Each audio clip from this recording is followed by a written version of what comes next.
সন্তানের জন্য একজন মায়ের শ্রেষ্ঠতম দোয়া।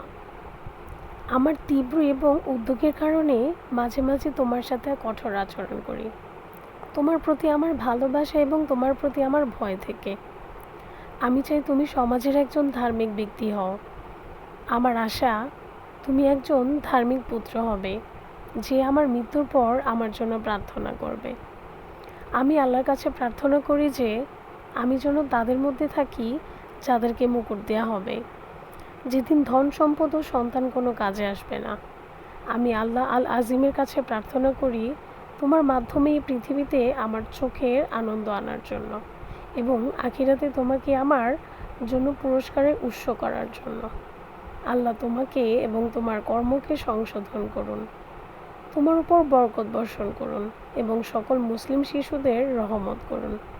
তোমার প্রিয় মা তোমাকে গভীরভাবে ভালোবাসেন। এই কথা শোনার পর ছেলেকে জিজ্ঞেস করা হলো, তুমি কি তোমার মাকে কিছু বলতে চাও? ছেলে তার অশ্রু মুছতে মুছতে বললেন, যদি পুরো পৃথিবীটা আমার হাতে থাকতো, আমি স্বেচ্ছায় এবং ভালোবেসে আমার মাকে তা উপহার দিতাম। সুবহানাল্লাহ, কি সুন্দর দোয়া।